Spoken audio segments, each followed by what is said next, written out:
কোরআনে কারীমের ভিতরে বলছেন, মান আমিলা সালিহাম মিন যাকারিন আও উনসা ওয়া হুয়া মুমিনুন ফালানুহইয়ান্নাহু হায়াতান তাইয়্যিবা। আল্লাহ পাক বলেন, পুরুষ বা নারী যেই নেক আমল করবে, যারাই নেক আমল করবে, আমলে সালেহ করবে, ভালো কাজ করবে, আমি দুনিয়ায় তাদেরকে পবিত্র জীবন, সুন্দর স্বাচ্ছন্দ্যপূর্ণ জীবন যাপনের তৌফিক দিয়া দিব। এটা হলো দুনিয়ার পুরস্কার। আর আখিরাতে কি দেব? পুরস্কার যেই আমলে সালেহ করবে, নেক কাজ করবে, পরকালে কি দিব? وَلَنَجْزِيَنَّهُمْ أَجْرَهُمْ بِأَحْسَنِ مَا كَانُوا يَعْمَلُونَ। এবং কিয়ামতের দিন তারা যে দুনিয়ায় ভালো ভালো কাজ করেছিল, এর জন্য আমি তাদেরকে কিয়ামতে পুরস্কৃত করব। এখানে কি নারী বাদ পড়ছে? মেয়ে লোক বাদ পড়েছে? পড়ে নাই। আবার আল্লাহ পাক বলছেন সূরা মুমিন, দেখুন, وَمَنْ عَمِلَ صَالِحًا مِنْ ذَكَرٍ أَوْ أُنْثَى وَهُوَ مُؤْمِنٌ فَأُولَئِكَ يَدْخُلُونَ الْجَنَّةَ। যেই ভালো কাজ করবে, সে পুরুষ হোক অথবা নারী হোক, মুমিন ব্যক্তি পুরুষ হোক অথবা নারী হোক, ভালো কাজ করলে পরে আমি কিয়ামতের দিন তাদেরকে জান্নাতে প্রবেশ করাবো, জান্নাতবাসী হবে। ওয়াল মুমিনুনা ওয়াল মুমিনাতি বা'দুহুম আউলিয়াউ বা'দ ইয়া'মুরুনা বিল মা'রুফি ওয়া ইয়ানহাউনা আনিল মুনকার। মুমিন পুরুষ আর মুমিন নারী পরস্পরের সহযোগী, এবং তারা কি করে? মানুষকে আদেশ, অন্যায় কাজ থেকে ফিরায় রাখে।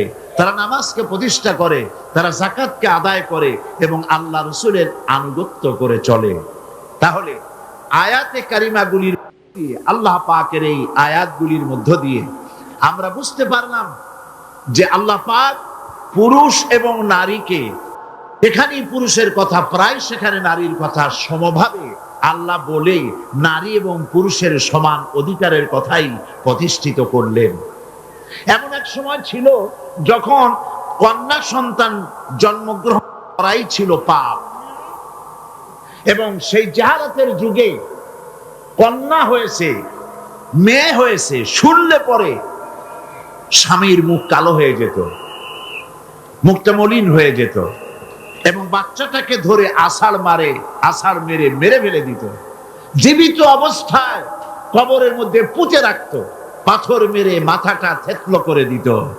আল্লাহ পাক কোরআনে কারিমে বলেছেন, বিআইয়ি যামবিন কুতিলাত, কোন অপরাধে এই কন্যা সন্তানটিকে হত্যা করলে?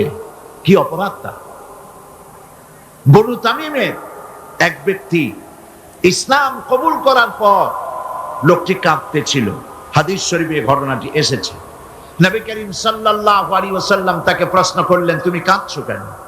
লোকটি বলছে, হে নবী, আমি তো মুসলমান হলাম, কিন্তু আমার গুনাহ কি মাফ হয়েছে? আল্লাহর নবী বলেন, তুমি যখন পড়েছো লা ইলাহা ইল্লাল্লাহু মুহাম্মাদুর রাসূলুল্লাহ, এই কালেমা পড়ার সঙ্গে সঙ্গে তোমার জীবনের সকল গুনাহ রাশি আল্লাহ রাব্বুল আলামিন মাফ করে দিয়েছেন। কিন্তু লোকটি কান্না থামছে না। নবীজি প্রশ্ন করলেন, গুনাহ তো মাফ হয়েছে, আমি তোমারে গ্যারান্টি দিলাম, এরপরও কাঁদো কেন? সে বলছে, হে রাসূল, আমি এমন গুনাহ করেছি যা সর্বক্ষণ আমাকে পীড়া দেয়। কি গুনাহ করেছো? সে বলল যে আমি, আমার স্ত্রী গর্ভবতী ছিল, গর্ভাবস্থায় তাকে রেখে আমি ব্যবসা করতে গিয়েছিলাম। ফিরে যখন এসেছি, অনেকদিন পর স্ত্রী খবর দিল তার এক মরা সন্তান হয়েছে। আমি ভুলে গেলাম বিষয়। বেশ কয়েক বছর পর আমার ঘরে একটি ফুটফুটে সুন্দরী ছোট্ট একটি মেয়ে দৌড়দৌড়ি করতে দেখলাম। আমার খুব আগ্রহ হলো মেয়েটাকে দেখতে। আমি প্রশ্ন করলাম বউকে, এ মেয়েটি কার? বউ কাছে এসে বলল, এ মেয়েটি তোমারই। সেদিন আমি মিছে কথা বলেছিলাম, মেয়ে হয়েছে এটা যদি তুমি শুনতে পারো তো মেরে ফেলে দেবে, সেই ভয়তে আমি বলি নাই। আমি আমার দূর সম্পর্কীয় আত্মীয়র বাড়িতে তাকে প্রতিপালনের ব্যবস্থা করেছি, আর তারপরে একটু বড় হয়েছে পরে নিয়ে আসছি। এখন হয়তো তুমি তাকে দেখে আর মারতে পারবে না, সেই ভরসা করে এনেছি। হে রাসূল, আমি মেয়েটিকে আদর করলাম, স্নেহ করলাম, মমতা করলাম। কয়েকদিন যাওয়ার পর আমার মনের মধ্যে চিন্তা জাগলো, এই মেয়েটা তো শৈশব থেকে কৈশোরে পদার্পণ করবে, তারপরে যৌবন পাবে, এরপরে তাকে বিয়ে দিতে হবে। আমি সমাজপতি, আমার মেয়ে অন্যের বাড়িতে রান্না করে খাওয়াবে, অন্যের বাড়ির কাপড় চোপড় পরিষ্কার করবে, তাহলে তো আমার সম্মান বাঁচবে না, আমার ইজ্জত বাঁচবে না। আমি তখন সিদ্ধান্ত নিলাম, এই অপমানের চাইতে মেয়েটিকে মেরে ফেলা অনেক ভালো। আমি ওকে বললাম, মেয়েটিকে সাজিয়ে দাও, গুছিয়ে দাও, একটু বেড়ায় আস। স্ত্রী সরল মনে মেয়েটাকে সাজিয়ে গুছিয়ে দিল। এই মেয়েটিকে নিয়ে আমি চললাম, কিছু দূর দৌড়ে যায় আমার সামনে, আবার পেছনে আমার কাছে আব্বা আব্বা বলে ছুটে আসে, আবার পেছনে পড়ে, আবার আব্বা আব্বা করে দৌড়ে এসে আমাকে জড়িয়ে ধরে। এভাবে যেতে যেতে এক নির্জন এলাকায় গিয়ে, এক পাহাড়ি এলাকায় গিয়ে আমার চাদরের ভেতর থেকে মাটি খোঁড়ার যন্ত্র বের করে মাটি খোঁড়া আরম্ভ করলাম। মেয়ে আমার কাছে বসে বলছে, বাবা তুমি এত কষ্ট করছো কেন? সে তো বুঝতে পারতেছে না যে আমি তার জন্য কবর খনন করতেছি, আমি মাটি খুঁড়তেছি। মাটি এসে আমার জামায় লাগে, দাড়িতে লাগে, আর আমার মেয়ে আমার পাশে বসে আমার দাড়ি থেকে, জামা থেকে ধুলাবালি সরায় দিচ্ছে আর বলছে, বাবা তুমি এত কষ্ট করছো কেন? গর্তটা যখন খনন করা হয়ে গেল, মেয়েটার হাত পা শুরু করলাম। মেয়ে বুঝতে পেরেছে আমি তাকে মেরে ফেলবো। মেয়ে তখন বলছে, বাবা আমাকে মেরো না, আমি তোমাকে বাবা ডেকে তোমাকে সমাজে নিন্দনীয় করব না, আমাকে মেরো না। আমি তার কোনো কথা শুনলাম না, হাত পা বেঁধে সদরে কুয়ার ভিতরে, গর্তের ভিতরে নিক্ষেপ করলাম। মেয়েটি আমার চিৎকার মেরে বলতেছে, বাবা আমাকে মেরো না, আমি তোমাকে বাবা বলে শরম দিব না। লোকটি বলছে, রাসূল আমার পাষাণ হৃদয় গলল না, শেষবারের মতো একটা পাথরকে উঁচু করে আমি আমার মেয়ের মস্তককে লক্ষ্য করে এই পাথর সজোরে নিক্ষেপ করলাম। মেয়ের বুক ফেটে রক্ত ফিনকি দিয়ে বেরিয়ে গেল, আর মেয়ের মুখ থেকে আব্বা বলে একটা চিৎকার বেরোলো। ওই আব্বা চিৎকার এখনো যেন আমার কানে আমি শুনতে পাই। শরীফে এসেছে, নবীজি কাহিনী শুনতেছিলেন, আর নবীজি রহমতের নবীর চোখ দিয়া পানি পড়ে দাড়ি ভিজে ভিজে ছিল। এমন সময় ছিল যখন নারীদের কোনো সম্মান ছিল না, ইজ্জত ছিল না। নারীর সম্মান কে দিল? আল্লাহ দিলেন। বলেন কে দিলেন? আজকে আমাদের জানতে হবে ইসলাম কি দিল আর পাশ্চাত্য কি দিল। নারী, ইসলাম যা দিয়েছে নারীকে, পুরুষকে নারীকে ইসলাম যে সমান অধিকার দিয়েছে, পৃথিবীতে কেউ তা দিতে পারে না। নারীর জীবনে তিনটা ভাগ করা যায়, নারীর জীবনকে তিনটা ভাগ করা যায়। প্রথমে সে কন্যা হিসেবে পৃথিবীতে আসে, এরপরে এই কন্যাটি কিশোরী হয়, তারপরে যৌবন পায়, এরপরে একদিন বিয়ে হয়ে যায়, তখন সে স্ত্রী হয়, বধূ হয়। তো প্রথম স্তর হচ্ছে, প্রথম অধ্যায় নারীর জীবনের প্রথম অধ্যায় সে কন্যা, দ্বিতীয় অধ্যায় সে বধূ, তৃতীয় অধ্যায় সে মাতা হয়ে যায়।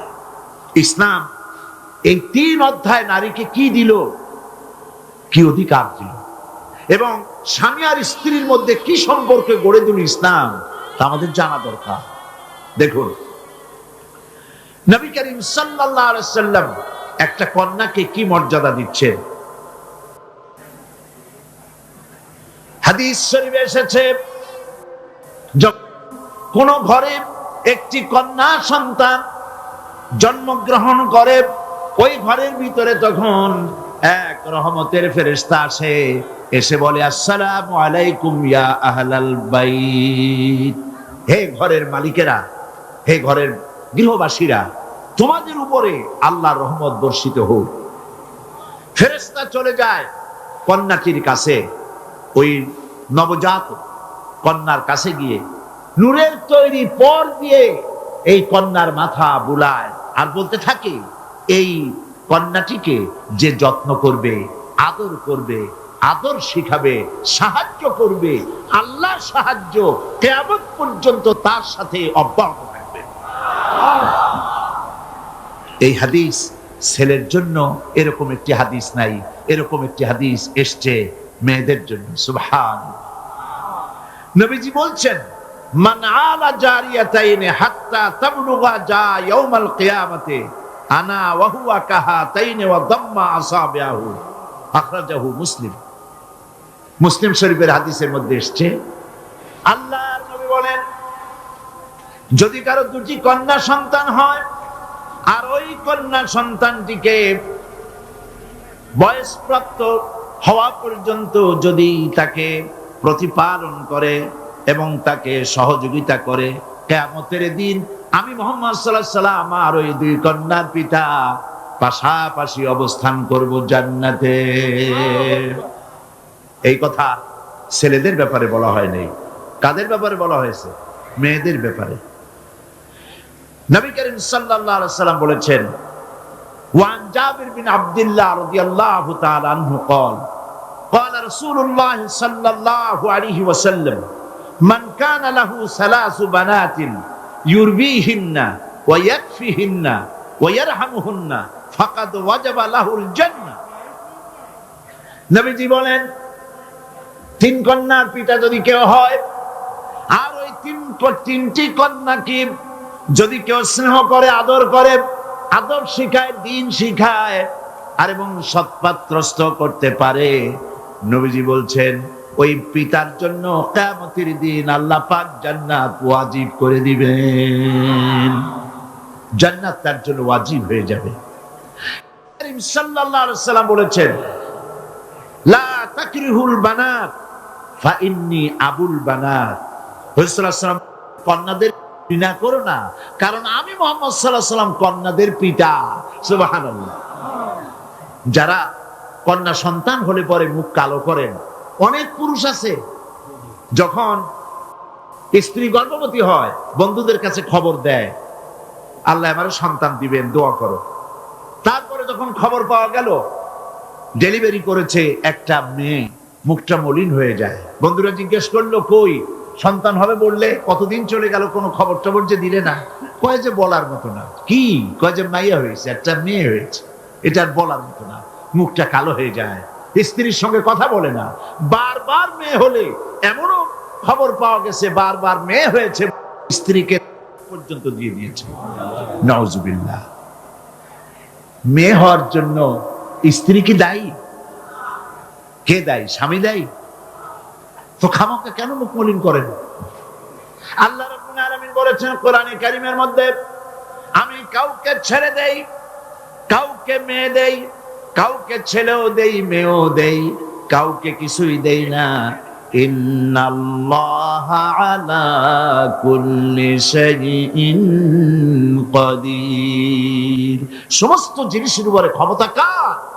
আল্লাহ পাকের। সন্তান হয় না, আল্লাহর কাছে চাও, ছেলেও দিতে পারেন, মেয়েও দিতে পারেন, তার ইচ্ছা। বারবার মেয়ে হয়েছে তো কি ক্ষতি হয়েছে?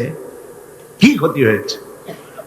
নবী করিম সাল্লাল্লাহু আলাইহি ওয়াসাল্লামের সন্তানদের মধ্যে মেয়েও ছিল, ছেলেরাও ছিলেন, কিন্তু ছেলেরা সব মারা গেলেন। বেঁচে থাকলেন কারা? বলেন, কারা বেঁচে থাকলেন? একটি হাদিস আপনি খুঁজে বের করতে পারবেন না। নবী করিম সাল্লাল্লাহু আলাইহি ওয়াসাল্লাম কখনো আল্লাহ পাকের দরবারে হাত তুলে বলেছিলেন যে আল্লাহ, ছেলেগুলি তো সব তুমি নিয়ে গেলে, সবগুলির বাঁচায় রাখলে, তুমি দয়া করে আমাকে আরেকটি ছেলে দান করো, এরকম একটি হাদিস নাই। সুতরাং কন্যা হিসেবে নারীর জীবনের তিনটি অধ্যায়ের একটি অধ্যায় হলো কন্যা। সেই কন্যার অধিকার প্রতিষ্ঠিত করেছে ইসলাম। সুবহানাল্লাহ। এবার কিছুদিন পর সে বউ হয়ে গেল, স্ত্রী হলো যৌবন পাওয়ার পর। এখন দেখেন কোরআন তাকে কি অধিকার দিচ্ছে। আল্লাহ রাব্বুল আলামিন বলেন, وَمِنْ آيَاتِهِ أَنْ خَلَقَ لَكُم مِّنْ أَنفُسِكُمْ أَزْوَاجًا لِتَسْكُنُوا إِلَيْهَا وَجَعَلَ بَيْنَكُم مَّوَدَّةً وَرَحْمَةً। আল্লাহ পাকের অসংখ্য নিদর্শনের ভিতরে এটি একটি নিদর্শন যে তোমাদের থেকে আল্লাহ পাক তোমাদের জোড়া সৃষ্টি করেছেন এবং তোমাদের ভালোবাসা আর সহৃদয়তার সৃষ্টি করেছেন। ভালোবাসা কে সৃষ্টি করলেন? মেয়ে ঢাকা, বিয়ে করেছে চট্টগ্রামের ছেলে। দুজনের চাল চলন ভিন্ন, ভাষাও। ঢাকার মেয়ে বলে কোথায় যাবেন, চট্টগ্রামের ছেলে বলে ঘটে যাবে। দেখছেন অবস্থা? ঢাকার মেয়ে বলছে পাশে বসেন, আর চট্টগ্রামে বলছে এন্দি বইউন। ভাষায় বেশ কম না? ভাষায় বেশ কম, চাল চলনে বেশ কম, খাওয়ায় বেশ কম, রুচিতে বেশ কম। মারামারি হওয়ার কথা ছিল প্রত্যেক দিন।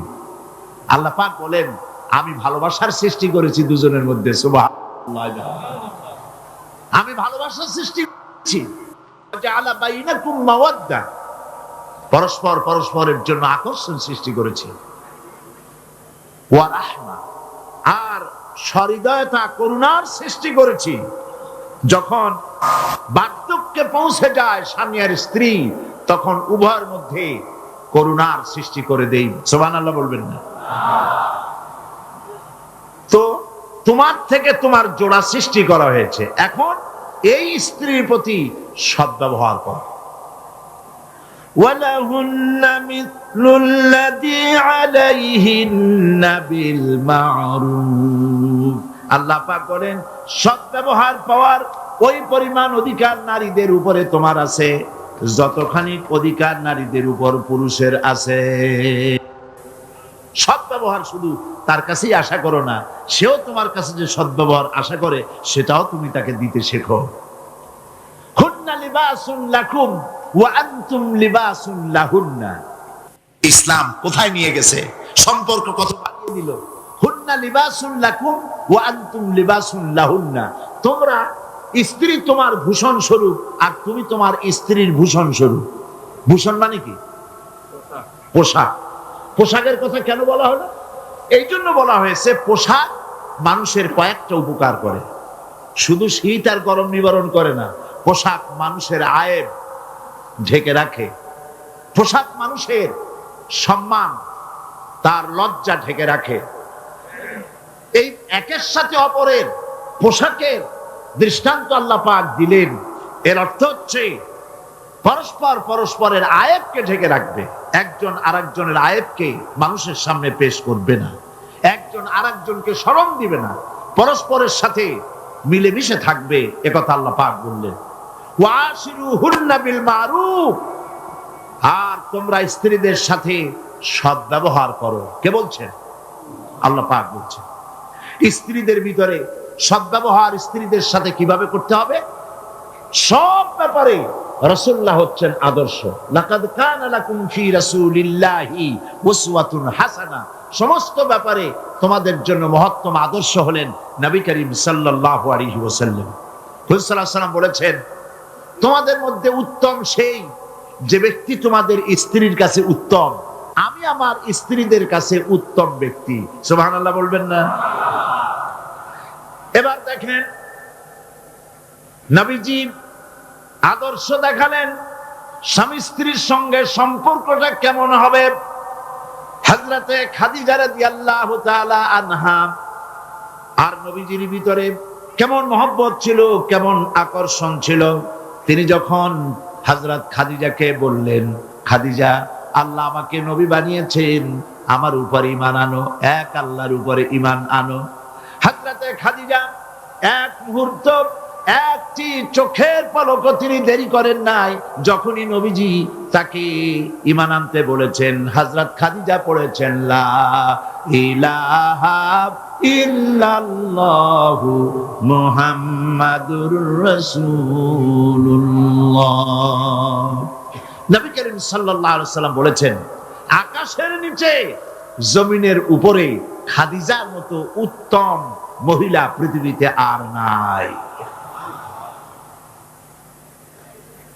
কি সম্মান আল্লাহ পাক তাকে দিয়েছেন! আল্লাহ পাক নিজে হযরতে খাদিজাকে সালাম জানিয়েছে। সুবহানাল্লাহ বলবেন।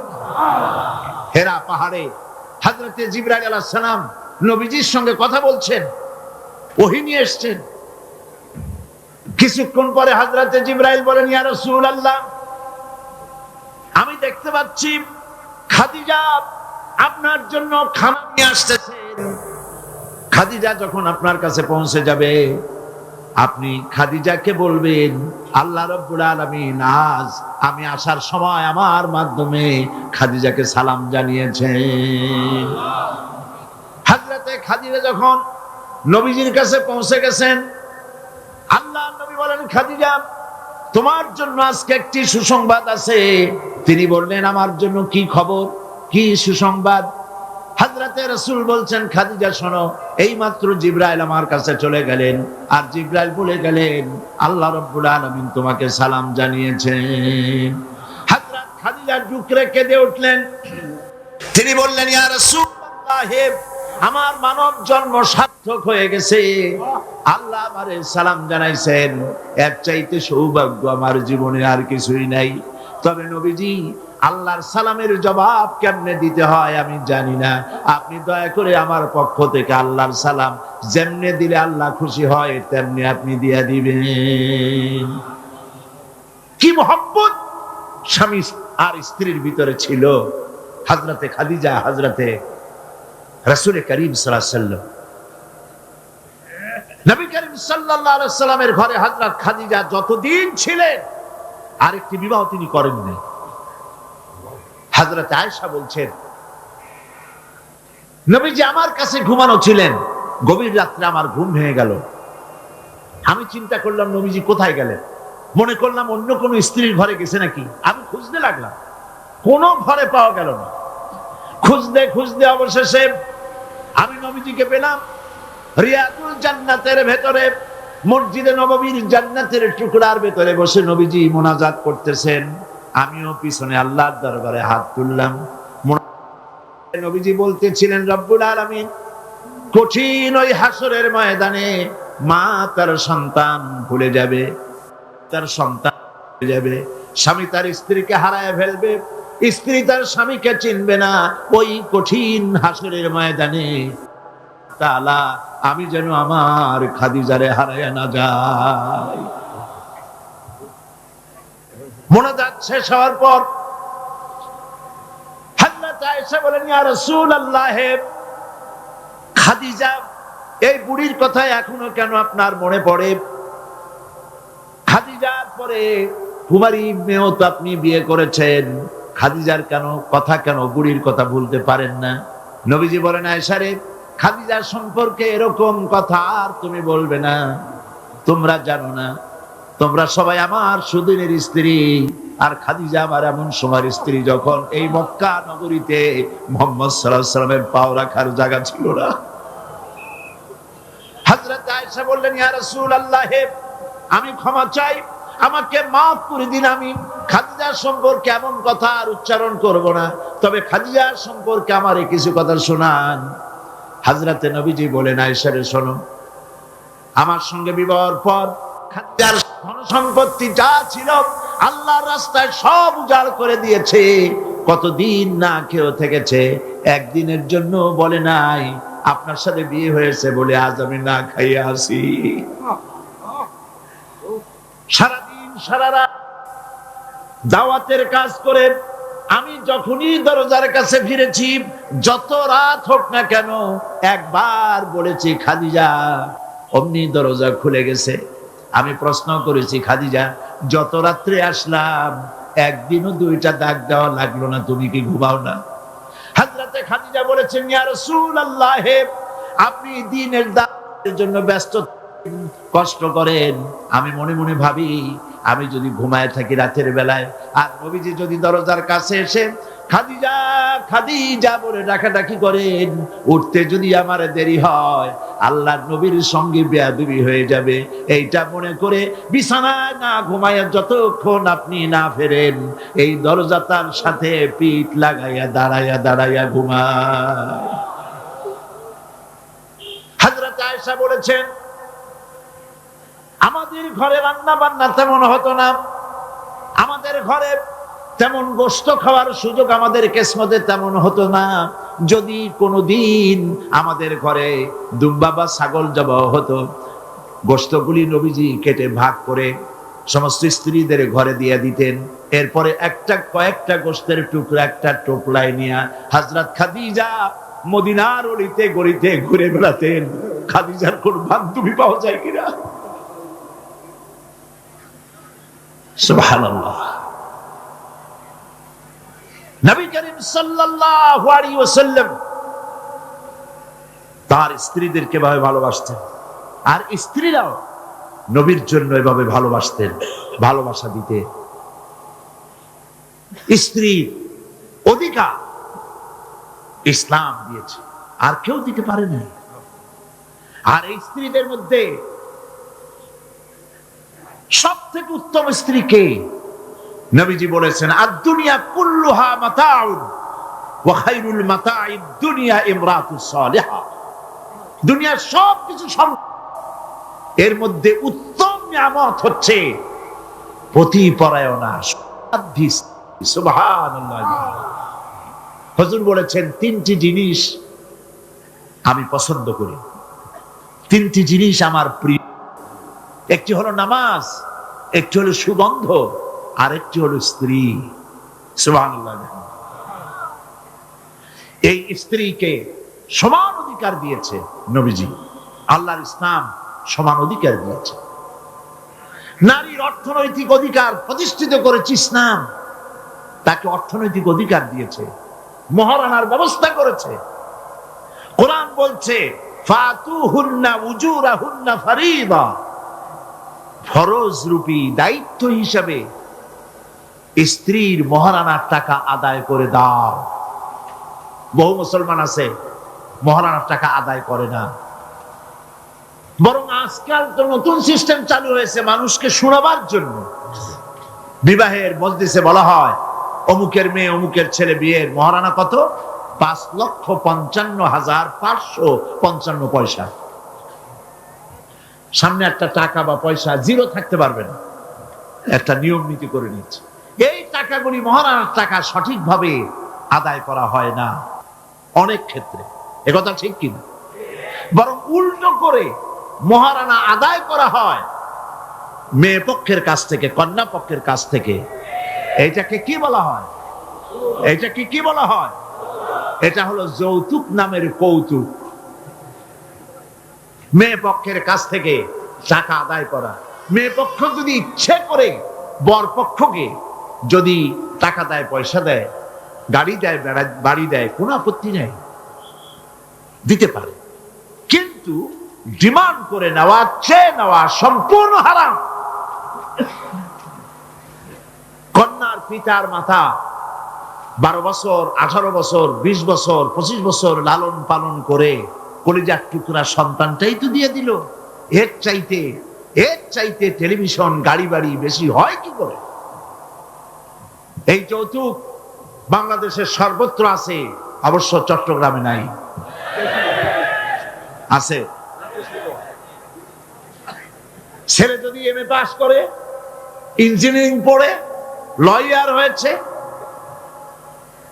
পিতার এই ধারণাই হয় সন্তানকে পড়াতে লেখাতে যত টাকা খরচ হয়েছে কন্যা পক্ষকে কাছের থেকে আদায় করে নেব। এবং সেই জন্য বিয়ের সময় দাবি করা হয়, 50 লক্ষ টাকা দিতে হবে, গুলশানে 3টা বাড়ি দিতে হবে, মঙ্গল গ্রহে অফিস বানায় দিতে হবে। আপনার ছেলে এমএ পাস করেছে, লয়ার হয়েছে, ব্যারিস্টার হয়েছে, তো কি হয়েছে? আপনি কেন নির্যাতন করবেন কন্যা পক্ষকে? জায়েজ নাই, হারাম। শুকরের মাংস যেমন হারাম, কন্যা এর কাছ থেকে জবরদস্তি করে চেয়ে ডিমান্ড করে যৌতুক আদায় করা ওরকমই হারাম। এই কাজটি কি আপনারা করবেন? এই কাজটি কি করবেন? বিবাহ করবে, বিবাহ করাবেন ছেলেকে ভালোবাসা দিয়ে, টাকা দিয়ে, পয়সা দিয়ে বিবাহ করায়া মেয়ে একটা ঘরে নিয়ে আসবেন, কন্যা পক্ষের উপরে চাপ সৃষ্টি করবেন না। তো নারীকে মহারণা দেওয়ার ব্যবস্থা ইসলাম করেছে। কে ব্যবস্থা করেছে বলেন? ইসলাম করেছে। এবার আরো দেখুন আল্লাহ পাক কি বলছে, وَإِذَا أَتَيْتُمْ إِحْدَاهُنَّ قِنطَارًا فَلَا تَأْخُذُوا مِنْهُ شَيْئًا। যদি তোমরা নারীদেরকে স্তূপ পরিমাণ অর্থ করে যদি দান করো, তাহলে সামান্য তার থেকে ফেরত নিও না। চান মহিলাদের কাছে, নারীদের কাছে কিছু পুঁজি থাকুক, টাকা পয়সা থাকুক, আল্লাহ এটা চান। যদি তুমি কিছু দাও, তা যদি স্তূপ আকারেও হয়, তবুও সেগুলিকে ফেরত নিও না, ফেরত দিও না। বহু মুসলমান আছে আমাদের সমাজে, হজ করে, নামাজও পড়ে, কপালে দাগও পড়ে গেছে, তার ব্যবসা আছে, ধানি জমিনও আছে, বিবাহের সময় মেয়েকে টাকা কড়ি দিয়ে, ব্যবসা টাকা কড়ি যৌতুক টৌতুক দিয়ে বিদায় করে দেয়, সম্পত্তির ভাগ দেয় না, ব্যবসারও ভাগ দেয় না। আছে না এমন? আছে কি? আপনি কন্যাকে ঠকালেন, এর জন্য আল্লাহর কাছে আপনাকে দায়ী হতে হবে। মেয়েদেরকে অর্থনৈতিক অধিকার আল্লাহ এভাবে প্রতিষ্ঠিত করেছেন, সে মহিলাদেরকে অর্থনৈতিক দিক থেকে তাদেরকে নির্যাতন করা যাবে না। এবার মেয়েদেরকে শিক্ষার অধিকার দেওয়া হয়েছে, কোনটা দেওয়া হয়নি? তারা বলছে, ইসলামের দুশমনেরা বলে নারীদেরকে ইসলাম ঠকাইছে। কোথা থেকে ঠকালো? কন্যা হিসেবে মর্যাদা দিল, বধূ হিসেবে মর্যাদা দিল, তারপরে অর্থনৈতিক সুযোগ করে দিল, এবার শিক্ষার অধিকারও প্রতিষ্ঠিত করলো। হযরতে আয়েশা রাদিয়াল্লাহু তাআলা আনহা, তিনি শিক্ষয়িত্রী ছিলেন, হাজার হাজার সাহাবীর উস্তাদ ছিলেন। সুবহানাল্লাহ বলেন। হাদিসের উস্তাদ ছিলেন, তাফসীরের উস্তাদ ছিলেন, ফিকহের উস্তাদ ছিলেন। শিক্ষার অধিকার ইসলাম দিয়েছে নারীকে। নারীরা লেখাপড়া করতে পারবে, কোনো অসুবিধা নেই। এভাবে অধিকার শুধু অর্থনৈতিক নয়, লেখাপড়ার অধিকার দিল। তালাকের একটি অধিকার, এটি একটি গুরুত্বপূর্ণ বিষয়। তালাকের অধিকারটিও শুধুমাত্র পুরুষের না, এই তালাকের অধিকার নারীদেরকেও দেওয়া হয়েছে। কথা বুঝতে পেরেছেন?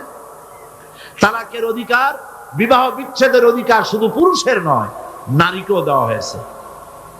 পুরুষ যদি অকর্মণ্য হয়, যদি সে উন্মাদ হয়, জালিম হয়, নপুংসক হয়, তাহলে এই স্ত্রী কোর্টে তা প্রমাণ করে তার স্বামীকে পরিত্যাগ করে ইচ্ছে মতো স্বামী গ্রহণ করতে পারবে। ইসলাম সুযোগ দেয়।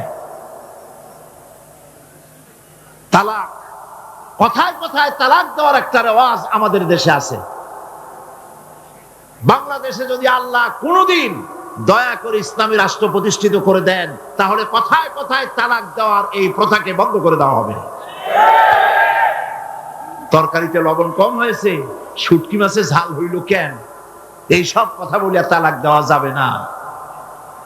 আর একসঙ্গে 3 তালাক দেওয়া তো যাবেই না। এক সাহাবী এসে নবী করিম সাল্লাল্লাহু আলাইহি ওয়াসাল্লামের কাছে খবর দিলেন যে একজন তার স্ত্রীকে একসাথে 3 তালাক দিয়েছে। নবী করিম সাল্লাল্লাহু আলাইহি ওয়াসাল্লাম এত গুসা হয়েছিলেন যে বসার থেকে তিনি বললেন, এই লোকটি তো আল্লাহ পাকের কোরআনের সাথে তামসা করেছে। তালাকের আল্লাহর কাছে 2টা হালাল সবচেয়ে জঘন্য। 2টি হালাল সবথেকে জঘন্য। একটা হলো ভিক্ষাবৃত্তি, আর একটা হলো তালাক। যখন তালাক দেওয়া হয় অন্যায় ভাবে, গোসায় আল্লাহর আরশ কাঁপতে থাকে। নাউজুবিল্লাহ বলে। আপনি এভাবে তালাক দিতে পারবেন না। তালাক দেওয়ার নিয়ম হলো, যখন স্ত্রীর সাথে, লক্ষ্য করুন, স্ত্রীর সাথে বনিবনা হচ্ছে না, স্ত্রীর চরিত্র খারাপ, স্ত্রীর দাজ্জাল মার্কা, বনেই না, তো আল্লাহ পাক তখন বলেছেন, উভয় পক্ষের আত্মীয় স্বজন নিয়ে মীমাংসা করার চেষ্টা করো, সালিসি করো। যদি মীমাংসায় না হলো তাহলে 1 মাসে 1 তালাক দাও, বিছানা আলাদা করে দাও এবং অপেক্ষা করো তার এই অবস্থা দেখে সে ফিরে আসে নাকি। যদি ফিরে আসে তো গ্রহণ করো, যদি ফিরে না এলো 2য় মাসে 2য় তালাক দাও। তাও যদি ফিরে না তাহলে সে গিয়ে 3 তালাক একদম রেজি করে দাও, আর ফেরত হবে না। 3 তালাকে বায়না করে দাও, এই স্ত্রীকে আর গ্রহণ করা যাবে না। এখন আমাদের দেশে রাগের মাথায় একসাথে 3 তালাক দেওয়ার পর মনে মনে অনুশোচনা হয়, এতগুলো ছেলে পেলে নিয়ে করবো কি, কি সর্বনাশ হইল, রাগের মাথায় করলামটা কি। এখন এই বউ ফিরে পাওয়ার জন্য মস্তা তালাশ করে। তখন গ্রামের মুন্সি মৌলবী এই জাতীয় 1 শ্রেণীর লোক আছে যারা কোরআন বোঝে না, হাদিস বোঝে না, তারা হিল্লা নামক একটা ঔষধ বাইর করছে। সেই ঔষধটা কি? তারা বলে যে এই স্ত্রীকে যদি আবার নিতে চাও তাহলে আরেকটা পুরুষের সঙ্গে বিবাহ দাও এবং শর্ত করো যে তোমার কাছে দিলাম, 2-3 দিন পর তুমি তালাক দিয়ে দিবা, এরপরে আমরা নিয়ে নেব। তালাকের নিয়তে বিবাহ করা এটা সম্পূর্ণ হারাম, বিবাহ হবে না। তালাকের নিয়তে বিয়ে করলো বিয়ে হবেই না। তারপরে এই যে ভাড়া করা, একজনের সঙ্গে হিলা করতে দেওয়া, এটাকে হাদিসের ভাষায় বলা হয়েছে ভাড়া করা ষাট।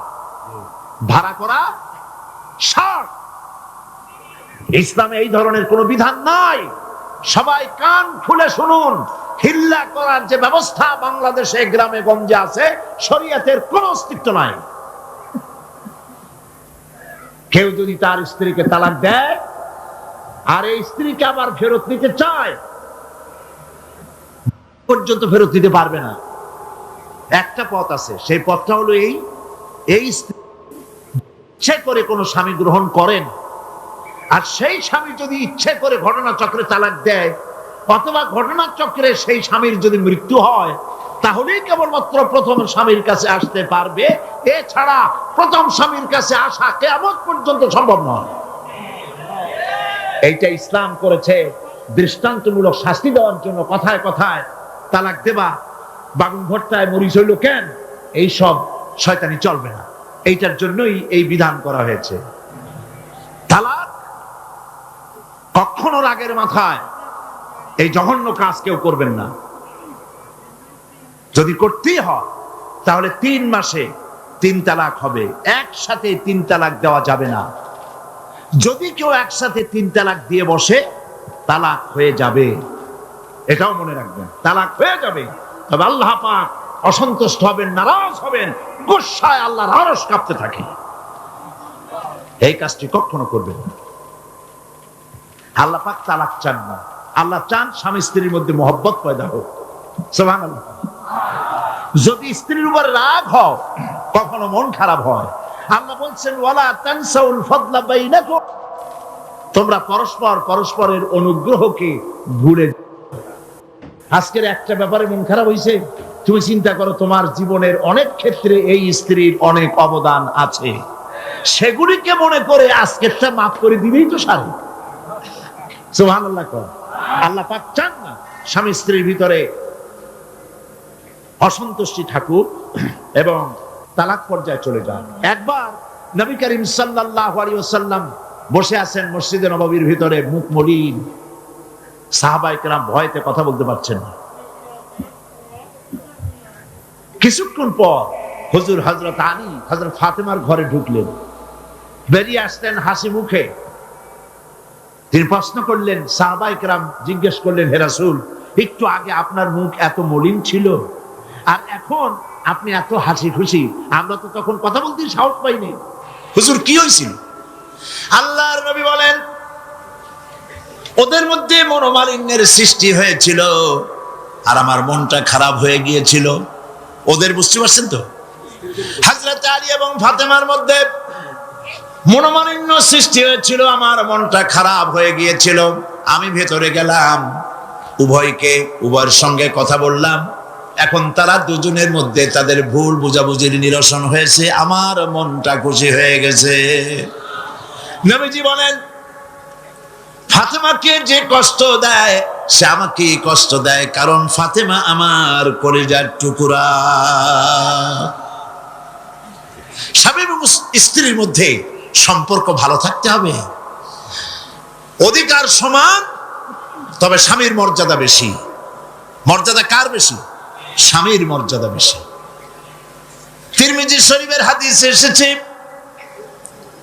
আল্লাহর নবী একদিন একদিকে যাচ্ছিলেন, জঙ্গল থেকে এক পাহাড়িয়া উট এসে নবীজির কদমের উপরে নবীজির কদম মোবারকে চুমা দিল, সেজদা করলো। সাহাবায়ে কেরাম বললেন, ইয়া রাসূলুল্লাহ, পাহাড়ের উটের কি সৌভাগ্য, আল্লাহর নবীর পায়ের উপরে চুমা খেয়েছে, সেজদা দিয়েছে। আমাদেরকে অনুমতি দেন, আপনার কদমের উপরে আমরা সেজদা দিয়া ধন্য হই। হুজুর বলেন, শোনো, আমি যদি এই পৃথিবীতে মানুষকে সেজদা করার জন্য যদি পারমিশন দিতাম, তাহলে পৃথিবীর সমস্ত নারীদেরকে বলতাম তারা যেন তাদের স্বামীকে সেজদা দেয়। তাহলে মর্যাদা কার বেশি? স্বামীর মর্যাদা বেশি, অধিকার সমান, মর্যাদা বেশি স্বামীর। আবু দাউদ শরীফের হাদিসে এসেছে, নবীজি বলেছেন, কোন স্ত্রী লোক এমন অবস্থায় যদি মারা যায় যে তার স্বামী তার উপরে সন্তুষ্ট ছিল, আল্লাহ রাব্বুল আলামিন ওই মেয়ে লোকটি জান্নাত দান করে দিবেন। স্বামীর মর্যাদা এখানে বেশি। তাহলে আমরা দেখলাম অধিকারের দিক থেকে যখন নারী ছিল, বধূ ছিল, কন্যা ছিল, বধূ ছিল, সব জায়গায় ইসলাম নারীকে সম্মান বাড়িয়ে দিল। ঠিক কিনা বলে? নারী বিবাহ হওয়ার পর কদিন পরে মা হয়ে গেল, মা হয়ে যাওয়ার পর মর্যাদা কমে গেল না বেড়ে গেল? বলেন, কমলো না বাড়লো? নবীজি বলছেন, আল্লাহর নবীর সামনে একজন সাহাবী এসে প্রশ্ন করলেন, হে আল্লাহ রাসূল, খেদমত করব কার? মান আহাক্কুন নাস বিহুসনি সাহাবাতি? ক্বালা উম্মুক। ক্বালা সুম্মা মান? ক্বালা উম্মুক। ক্বালা সুম্মা মান? ক্বালা উম্মুক। ক্বালা সুম্মা মান? ক্বালা আবুক। আখরাজাহুল বুখারী। বুখারী শরীফের হাদিস। সাহাবী জিজ্ঞেস করছেন, ইয়া রাসূলুল্লাহ, খেদমত করব কার? হুজুর বলেন, তোমার মায়ের। তারপরে কার? তোমার মায়ের। তারপরে কার? তোমার মায়ের। তারপরে কার? তোমার পিতার। বাপের চাইতে মায়ের মর্যাদা কয় গুণ বেড়ে গেল? বলেন, 3 গুণ বেড়ে গেল মর্যাদা। আল্লাহর নবী মসজিদে নববীতে বসে আছেন, সাহাবায়ে কিরাম কর্তৃক পরিবেষ্টিত হয়ে। এমন সময় একজন বুড়ি মসজিদে প্রবেশ করেছেন। হুজুর তাকে দেখে দাঁড়ায় গেলেন। কাছে যখন এলেন মহিলা, নবীজি নিজের গায়ের চাদর বিছায়া দিলেন। মহিলা চলে যাওয়ার পর সাহাবায়ে কেরাম প্রশ্ন করলেন, ইয়া রাসূলুল্লাহ, আমরা তো চিনলাম না এই মহিলাকে। একজন মেয়ে লোকের জন্য নবীজি তার গায়ের চাদর বিছায়া দেয়, এত বড় সম্মানী মহিলা আমরা চিনলাম না, তিনি কে? আল্লাহর নবী বললেন, আমার মায়ের দুধ আমার কিসমতে তেমন হয় নাই, যার কোলে কাকে চড়ে, যার বুকের দুধ খাইয়া আমি বড় হয়েছি, এই আমার সেই দুধ মা হযরতে হালিমাতুস সাদিয়া। মায়ের মহব্বত কেমনে করতে হবে? মা যখন হয়ে গেলেন, সম্মান বেড়ে গেল সন্তানের কাছে। একজন সাহাবী এসে কাছে বলছেন, হে রাসূল, আমার মায়ের মেজাজ খুব খারাপ। হাদিস, আমার মায়ের মেজাজ খুব খারাপ। হুজুর প্রশ্ন করলেন, তোমার মা যখন তোমারে গর্ভে রাখছিলেন তখন তো মেজাজ খারাপ ছিল না? তিনি বললেন, হুজুর আমি সত্যি বলছি, মেজাজ খুবই খারাপ। হুজুর বলছেন, তোমাকে যখন তোমার মা ডেলিভারি করেছিল তখন তো মেজাজ খারাপ ছিল না? কয়, না হুজুর, দারুণ খারাপ মেজাজ। হুজুর বললেন, তোমার 2.5 বছর 2 বছর ধরে যখন দুধ খাওয়াইছিল তোমার মা, তখন তো তার মেজাজ খারাপ ছিল না। সাহাবী যখন এর পরেও বললেন, ইয়া রাসূলুল্লাহ, আমি আমার মায়ের দুধের হক আদায় করে দিয়েছি। হুজুর বললেন, দুধের হক আদায় করেছো তুমি, তোমার মায়ের একটি শব্দের হক তুমি আদায় করতে পারো নাই। তুমি যদি পড়ে গেছো ছোট্টবেলায়, খাটের থেকে কোলের থেকে পড়ে গেছো, কেঁদে উঠছো, আর তোমার মা যতক্ষণ বলেছে, সারা জীবন এই একটি শব্দের হক আদায় করতে পারবে না। মায়ের সম্মান ইসলাম এভাবে বাড়িয়ে দিল। আল্লাহ রাব্বুল আলামিন শিখায় দিলেন, وَقَضَى رَبُّكَ أَلَّا تَعْبُدُوا إِلَّا إِيَّاهُ وَبِالْوَالِدَيْنِ إِحْسَانًا। তোমার রবের পক্ষ থেকে এটা ফয়সালা হয়েছে যে আমার ইবাদত করার পর মা বাপের ইহসান করবে। দেখেন অবস্থাটা, দেখুন, লক্ষ্য করুন, আল্লাহর ইবাদতের পরেই বান্দা কাজ করবে। বলেন কার? মা বাপ ইহসান করো। মা বাপের সামনে মুখ দিয়ে চোখ লাগায় কথা বলবে না। ওয়ালা তাকুল লাহুমা উফিন ওয়ালা তানহারহুমা, ঝিড়কি দিবে না, ধমক দিবে না। আর তাদের সঙ্গে কোন ভাষায় কথা বলবে তাও আল্লাহ শিখায় দিয়েছেন। আল্লাহ পাক বলেন, ওয়াকুল লাহুমা কাওলান কারীমা, সম্মান সূচক কথা বলো মা বাবার সাথে। আর শিখায় দিলেন, বান্দারা তোমার মা বাবার জন্য আমার কাছে এই ভাষায় দোয়া করো, রব্বির হামহুমা কামা রব্বায়ানি সগীরা। আয় আমার রব, আমার মা বাপ ছোটবেলায় আমাকে যেভাবে স্নেহের করে লালন পালন করেছে, আল্লাহ পাক দয়া করে আমাকে, আমার পিতা মাতাকে তোমার রহমতের কোলে লালন পালন করো। আল্লাহ পাক শিখাই দিয়েছেন। এই দোয়া করবেন তো? মনে থাকবে? প্রত্যেক নামাজের পরে মুনাজাতে এই দোয়া করবেন। মা বোনেরা লেখাপড়া করতে পারবেন, চাকরি করতে পারবেন, জিহাদে যেতে পারবেন, সবই করতে পারবেন পর্দার ভিতরে থেকে। আল্লাহ পাক কোরআনে কারিমে বলেছেন, ওয়াকারনা ফি বুয়ুতিকুন্না ওয়ালা তাবাররাজনা তাবাররুজাল জাহিলিয়াতিল উলা। ওয়াকারনা ফি বুয়ুতিকুন্না, তোমরা তোমাদের ঘরের মধ্যে থাকো, আর জাহিলিয়াতের যুগে মতো করে সাজসজ্জা করে তোমরা বেরিও না, ঠাক ঠমক করে বেরিও না, সৌন্দর্য প্রদর্শন করো না। পৃথিবীতে বিভিন্ন দেশে মিস সুন্দরী প্রতিযোগিতা হয় না? হয় কিনা? সুন্দরী প্রতিযোগিতা হয় পৃথিবীর বিভিন্ন দেশে। Miss China, miss Thailand, miss America, miss Canada, এভাবে নাম হয়। সুন্দরী প্রতিযোগিতা কি? সুন্দরী প্রতিযোগিতা করতে গিয়ে বিচারক মণ্ডলী সুন্দরীদের শরীরের যেসব জায়গা মাপজোপ করে তা কেবলমাত্র শয়তানের পক্ষে সম্ভব, পুরুষের পক্ষে সম্ভব নয়। যারা এই বিচারক মণ্ডলী থাকে নির্লজ্জ বেহায়া, তারা কি তার নিজের মেয়ের, নিজের বোনের শরীরের সেসব জায়গা মাপ করতে পারবে? লম্পট। বাংলাদেশে সুন্দরী প্রতিযোগিতা কিয়ামত পর্যন্ত হতে দেওয়া হবে না। পর্দার বিষয়টি আলোচনা করতেছিলাম। পর্দা করা ফরজ। পর্দা করা কি? ফরজ। নবীজি বলেছেন, এমন এক সময় আসবে, قال رسول الله صلى الله عليه وسلم نساء كاسية عارية مميلة مائلة رؤوسهن كالبخت المائلة لا يدخلن الجنة ولا يجدن ريحها أخرجه مسلم। আল্লাহর নবী বলেন, এমন এক জামানা আসবে যখন বস্ত্র পরিধানকারিণী উলঙ্গিনী হবে মেয়ে লোকগুলি, উটের চুটের মতো করে খোপা বেঁধে মরাল সময় হেলে দুলে পরপুরুষে আকর্ষণ করে রাস্তায় চলাফেরা করবে।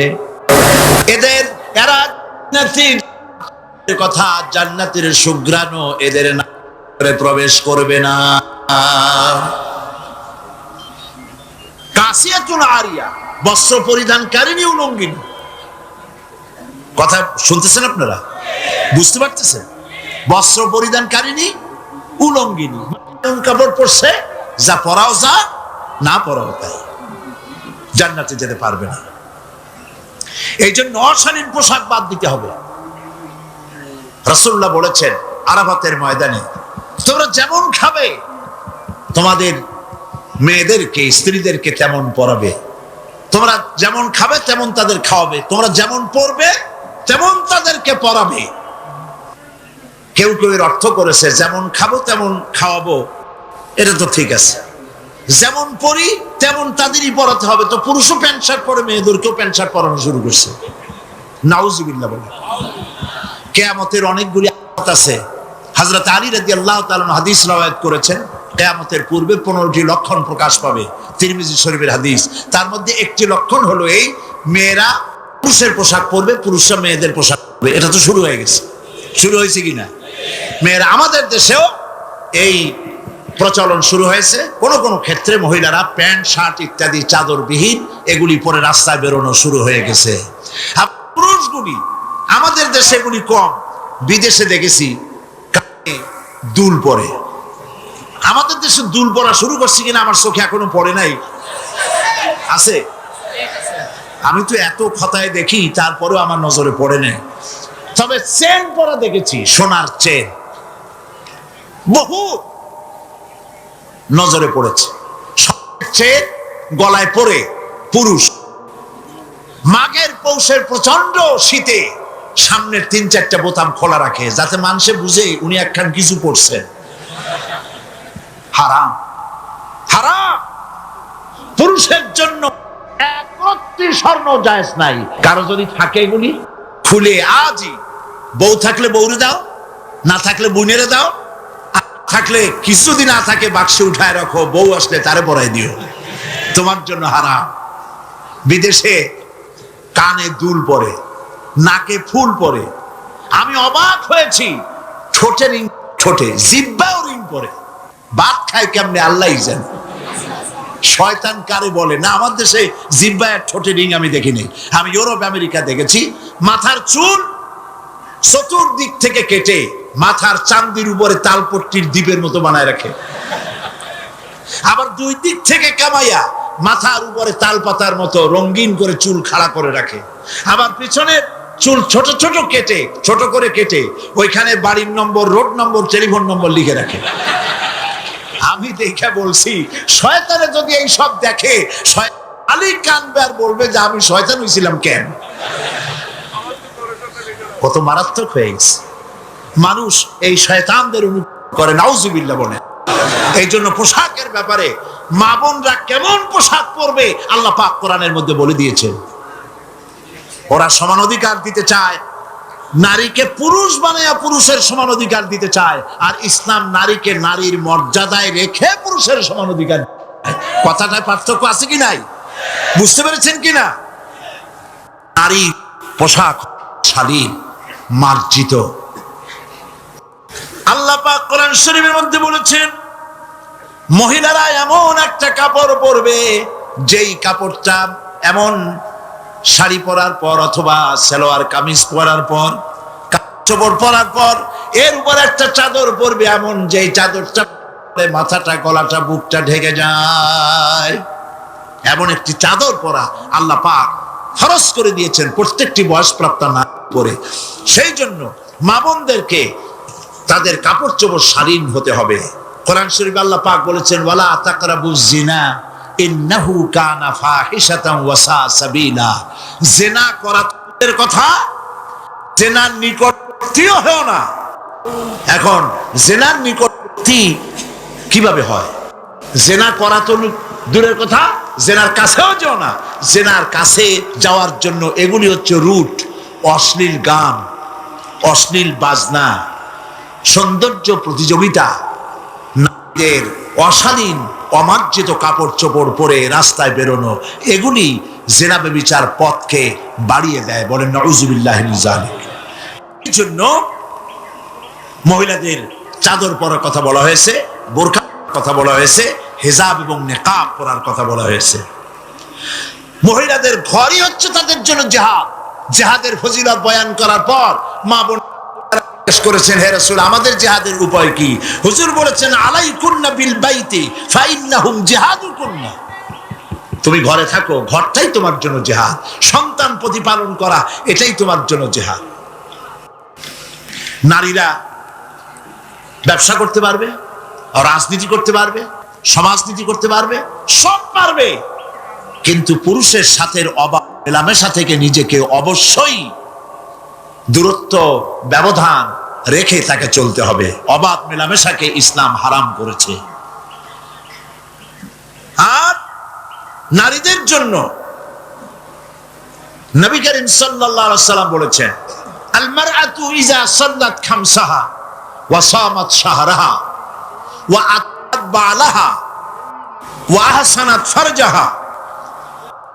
নবী করিম সাল্লাল্লাহু আলাইহি ওয়াসাল্লাম বলেছেন, যদি চারটি কাজ করে, 5 ওয়াক্ত নামাজকে সঠিকভাবে যদি আদায় করে, রমজান মুবারকের রোজা যদি রাখে, আর মহিলারা যদি স্বামীর আনুগত্য করে চলে, সতীত্বের হেফাজত যদি করে, এই 4টি কাজ করতে পারলে আল্লাহ রাব্বুল আলামিন তাদেরকে, আল্লাহ পাক তাদেরকে কিয়ামতের দিন জান্নাতের যেই দরজা দিয়া খুশি সেই দরজা দিয়া জান্নাতে প্রবেশ করাবেন। যেটা দিয়া সে যেতে চায় সেটা দিয়েই সে জান্নাতে যেতে পারবে। মহিলাদের অধিকার এর থেকে আর কি প্রতিষ্ঠিত করা হবে? মহিলাদের জন্য নামাজের ব্যবস্থা করা হয়েছে। মসজিদে নববী, যে 1 রাকাত নামাজে 50,000 রাকাতের সওয়াব হয়। মসজিদে হারাম, যেখানে 1 রাকাত নামাজ পড়লে পরে 1 লক্ষ রাকাত নামাজ সওয়াব হয়, সেখানে নবী করিম সাল্লাল্লাহু আলাইহি ওয়াসাল্লাম মহিলা নামাজ ব্যবস্থা করেছেন। যারা হজ করতে গেছেন তারা দেখে আসছেন, দেখছেন না? যান নাই হজে কেউ? মসজিদে নববীতে নেসা এখন পর্যন্ত মহিলাদের জন্য আলাদা দরওয়াজা রয়েছে, এবং মসজিদে নববীর মূল নামাজের জায়গায় 1/4 মহিলাদের জন্য সংরক্ষিত। লক্ষ লক্ষ মহিলারা একসঙ্গে নামাজ পড়তে পারে। অবাধ মেলামেশা থেকে নিজেদেরকে রক্ষা করে তারা ব্যবসা বাণিজ্য করতে পারবে। এমনকি তাদেরকে এত অধিকার দেওয়া হয়েছে যে বিবাহের সময় শুধুমাত্র ছেলে চয়েস করে নেবে কন্যাকে, এখানেই শেষ। মেয়েকেও তার স্বামী পছন্দ করার ইখতিয়ার নবী সাল্লাল্লাহু আলাইহি ওয়াসাল্লাম। আবু দাউদ শরীফের হাদিসে একজন মহিলা, একজন যুবতী রাসূলের কাছে এসে বলছেন, ইয়া রাসূলুল্লাহ, আমার মা বাপ ছোট্ট বাল্য বিবাহ দিয়েছে, তখন তো বিয়ে বুঝতাম না, আমি আমার পছন্দ হয় না, আমি এখন কি করব? লক্ষ্য করুন, আমি এখন কি করব? আল্লাহর নবী বলছেন, তোমার ইখতিয়ার, ইচ্ছে করলে এই বিবাহ তুমি রাখতেও পারো, ইচ্ছে করলে এই বিবাহ ভঙ্গ করে ইচ্ছে মতো স্বামী গ্রহণ করতে পারো। তাও সুবহানাল্লাহ কবেন না? এবার চিন্তা করুন, এর থেকে নারীর অধিকার কারে বলে? আমাদের দেশে নিয়ম হয়েছে শুধুমাত্র ছেলে মেয়ে দেখতে যাবে, আর সে দেখাটাও অপমানকর রীতিমতো। গিয়েই নাম কি?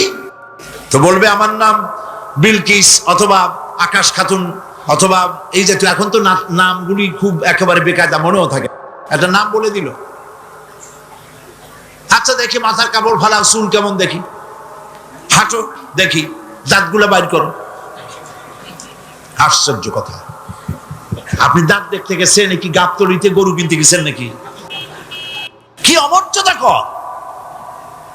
জিজ্ঞেস তো করা উচিত, দেখা হওয়ার পর নাম কি, বাপের নাম কি, এরপরে জিজ্ঞেস করা উচিত কোরআন শরীফ কি পড়তে জানেন? তো শোনান একটু কোরআন শরীফ। একতরফা ভাবে দেখা হলো, কোরআন শরীফ তো জিজ্ঞেস করেই না, বরং জিজ্ঞাসা উল্টাটা হয়, রবীন্দ্রনাথের সঙ্গীত জানেন কিনা। সময় এখন আগের মতো নাই, এখন পাল্টে গেছে, এখন যুগ অন্যরকম হয়ে গেছে। এখন পাল্টা জিজ্ঞাসাও আসতেছে, জিজ্ঞেস করে আমার নাম তো শুনাইলাম, এবার বলেন আপনার নাম কি? কয় আমার নাম বল্টু মিয়া। একটু দাঁড়ান, কোমর সোজা করেন। মানে কি, তা হাওয়া আলাইহিস সালাম কি আমাদের আদি মাতা কিংবা দাদি নয়? এজন্য উনার নামে ওই শহরের নাম জেদ্দা। দুজন দুজনকে খুঁজতে খুঁজতে সৌদি আরবের আরাফাতের ময়দানে মিলিত হয়েছে। আরাফা ইয়ারিফ মানে চেনা বা জানা, এটা মিলিত হওয়ার জায়গা। এজন্য হজের মৌসুমে লক্ষ লক্ষ হাজী সাহেবান আরাফার ময়দানে মিলিত হয়, একে অপরের সাথে পরিচিত হয়। চিল্লায় বলেন ঠিক কিনা? এজন্য রব্বুল আলামিন বলেন, গোলাম আদম থেকে শুরু করে হাওয়া থেকে শুরু করে স্বামী আর স্ত্রীর মধ্য দিয়ে গোটা বিশ্বের এই পরিক্রমাকে আমি জারি রেখেছি। ঠিক কিনা? আবার রব্বুল আলামিন বলেন, ومن آياته خلق السماوات والأرض واختلاف ألسنتكم وألوانكم إن في ذلك لآيات للعالمين। আমার নিদর্শনের মধ্য থেকে অন্যতম নিদর্শন স্বামী আর স্ত্রী। আবার আমার নিদর্শনের মধ্যে থেকে অন্যতম নিদর্শন তোমাদের দেহের রঙের ভিন্নতা, তোমাদের ভাষার ভিন্নতা। সুবহানাল্লাহ। আমাদের ভাষার ভিন্নতা দিয়েছে কে? আমাদের গায়ের রঙের ভিন্নতা দিয়েছে কে? আমাদের একজনের কালারের সাথে আরেকজনের কালারের কোনো মিল আছে? আর জোরে বলেন, মিল আছে? এক বাবার 5 ছেলে, 5টার রং 5 রকম। চিল্লায় বলেন ঠিক কিনা? এজন্য আল্লাহ ডেকে বললেন, গোলাম এগুলো আমার নিদর্শন। ومن آياته أن خلق لكم من أنفسكم أزواجا لتسكنوا إليها وجعل بينكم مودة ورحمة إن في ذلك لآيات لقوم يتفكرون। পড়েন আল্লাহু আকবার। আমি আল্লাহর নিদর্শনের মধ্য থেকে অন্যতম নিদর্শন, আমি তোমাদের মধ্য থেকে তোমাদের স্ত্রীদেরকে তৈরি করলাম। মানে আদম থেকে হাওয়াকে তৈরি করলাম।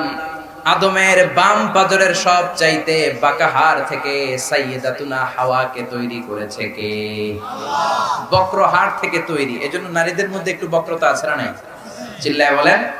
এজন্য বিশ্বনবী বললেন, খবরদার এই বক্র চরিত্রের মানুষগুলোর সাথে বেশি বাড়াবাড়ি করো না, মেজাজ দেখাবা না, গরম হবা না। ফাস্তাউসু বিন নিসাই খায়রা, নারীদের সাথে কোমল আচরণ করো, নরম আচরণ করো, ভালো আচরণ করো। কারণ নারীদের পেট গুলোরে খনির সাথে তুলনা করেছে কে? এক একটা নারী হচ্ছে এক একটা খনি। বিশ্বাস হয়? হয় না? এই নারীগুলোর পেট থেকে নবীরা এসেছে, এই নারীদের পেট থেকে অলিরা এসেছে, এই নারীদের পেট থেকে হাফেজরা এসেছে, আবার এই নারীদের পেট থেকে বড় বড় ডন ডাকাত গুলো এসেছে। চিল্লা এখন ঠিক কিনা? এজন্য এই নারীগুলোকে যদি কোরআন দিয়ে যত্ন নাও, ইসলাম দিয়ে যত্ন নাও, এই নারীগুলোকে যদি বিশ্বনবীর সুন্নাহ দিয়ে যত্ন নাও, নারীগুলোর পেট থেকে বড় বড় আল্লাহর ওলি বের করে দিবে কে? এদের পেট থেকে আল্লাহর ওলি বের হবে, হাফেজ বের হবে। আর যদি কোরআন না শিখাও, ইসলাম না শিখাও, এদের পেট থেকে বড় বড় ডাকাত বের করবে কে? এদের পেট থেকে বের হবে পিচ্ছি হান্নান, কালা জাহাঙ্গীর, এরশাদ শিকদার। এদের পেট থেকে বেরোবে বাংলা ভাই, ইংরেজি ভাই, অঙ্ক ভাই। এদের পেট থেকে বেরোবে লতিফ সিদ্দিকীর মতো আউলা জাউলা মন্ত্রী। চিল্লায় বলেন ঠিক কিনা? আর যদি কোরআন পড়ান, হেজাবের মধ্যে রাখেন, বিশ্বনবীর সুন্নাহ দিয়ে নারীদেরকে গড়ে তোলেন, এদের পেট থেকে বড় বড় মুফতি বানায় দিবে কে? আল্লাহ। মুফাসসিরে কোরআন বানায় দিবে কে? আল্লাহ। খতিব বানায় দিবে কে? আল্লাহ। এদের পেট থেকে খতিব বের হলে খতিব উবাইদুল হকের মতো খতিব বেরোবে, মুফতি বের হলে মুফতি ফজলুল হক আমিনের মতো মুফতি বেরোবে, মুফাসসির বের হলে আল্লামা সাইদির মতো মুফাসসির বেরোবে। চিল্লা এখন ঠিক কিনা? এজন্য এদের যত্ন নেওয়ার দরকার আছে না নাই? বিশ্বনবী বললেন, খুলিকনা মিন দিলা, নারীদেরকে বাঁকা হাড় থেকে তৈরি করা হয়েছে। ওয়া ইন্না আওয়াজাদ দিলা ইলা আ'লাহা, আর পেটের পাজরের হাড়ের মধ্যে সবচেয়ে বাঁকা হাড় হলো উপরের হাড়। সাইয়েদনা আদমের উপরের এই বাঁকা হাড়টি থেকে সাইয়্যিদাতুনা হাওয়াকে তৈরি করেছে কে? আল্লাহ। এজন্য এদের সাথে কোমল আচরণ করতে হবে, ঝগড়া বিবাদ করা যাবে না। আপনি গরম হয়ে রাগ দেখিয়ে কোনো নারীকে সোজা করতে পারবেন না। আপনার স্ত্রীকে নামাজি বানাতে পারবেন না, হেজাবওয়ালি বানাতে পারবেন না। আপনাকে কোমল আচরণ করতে হবে, নরম আচরণ করতে হবে, ভালোবাসা দিয়ে বলবেন তুমি আমার সব। কি বলবেন? ছোট্ট পোলাপান রাখবে তুমি আমার সব। আর যাদের বিয়ে হয়েছে এরাই না বলবে। আর প্রতিদিন সকালে সকালে ঘর থেকে বেরোয়ার সময় ওয়াইফকে বলবেন আই লাভ ইউ। কি বলবেন? হাসে। আমার বিষয় দিছে এটা স্বামী স্ত্রীর পারস্পরিক সম্পর্ক। তো সম্পর্ক বাড়াতে হলে আই লাভ ইউ বলতে হবে না? প্রতিদিন সকালে কি বলবেন? I love you. মুরব্বীরা কয় না, কইতাম না, বললেন আই লাভ ইউ বললে সম্পর্ক বাড়ায় দিবে কে? চিল্লায় বলেন। এজন্য আল্লাহ বললেন গোলাম, এই স্বামী স্ত্রীর সম্পর্কের মধ্যে প্রথমে আমি রেখেছি সাকানা, তারপরে রেখেছি মাওয়াদ্দা, তারপরে রেখেছি রহমত। বিয়ের প্রথম 5 বছর 10 বছর ভালোবাসার আতিশয্য আছে না নাই? একটা দুইটা সন্তান হয়ে গেলে ওই আগের ভালোবাসা নাই। এরপরে চলে আসে মাওয়াদ্দা, এরপরে চলে আসে রাহমা। ভালোবাসার মধ্যে শুরুর দিকে থাকে মাদকতা, তারপরে থাকে শুধুই ভালোবাসা, একেবারে শেষের দিকে থাকে শুধু অনুগ্রহ। বয়স যখন আপনার 80, আপনার বিবির বয়স 60, আগের মতো ভালোবাসাটা আছে? রং ধরা যৌবন ছং ধরে শেষ, ঠিক কি না? আগের মতো ভালোবাসা থাকে না। আল্লাহ বলে তখন শুধু অনুগ্রহের কারণে অনেকগুলো ছেলে হয়েছে, বর্ণাঢ্য জীবন কাটিয়েছে, সুন্দর একটা ফ্যামিলি হয়েছে, এগুলোর দিকে খেয়াল করে একে অপরের সাথে তোমরা মিলিত হয়ে থাকো। চিল্লায় বলেন ঠিক কি না? এজন্য বিশ্বনবী বললেন নারীরা হচ্ছে বাঁকা প্রকৃতির। খবরদার, দুনিয়ার সব স্বামীদেরকে বিশ্বনবী কনসার্ন করলেন, স্ত্রীদের সাথে যখন আচরণ করবা ভালো আচরণ করবা, নরম ভাষায় কথা বললে স্ত্রী তোমার অনুগত স্ত্রী হয়ে যাবে, ঠিক কি না? প্রতিদিন বলবেন আই লাভ ইউ, বলবেন তুমি আমার কৈতরি। এগুলো বলে দেখেন আপনাকে কত ভালোবাসবে সে। কিন্তু আপনি যদি রাগ হয়ে বলেন নামাজ পড়লা না কেন, হিন্দি সিরিয়াল দেখলা কেন, কোরআনের তেলাওয়াত এখনো শুরু করো নাই কেন, আপনি রাগ দিয়ে বললে কিছুই শুনবে না।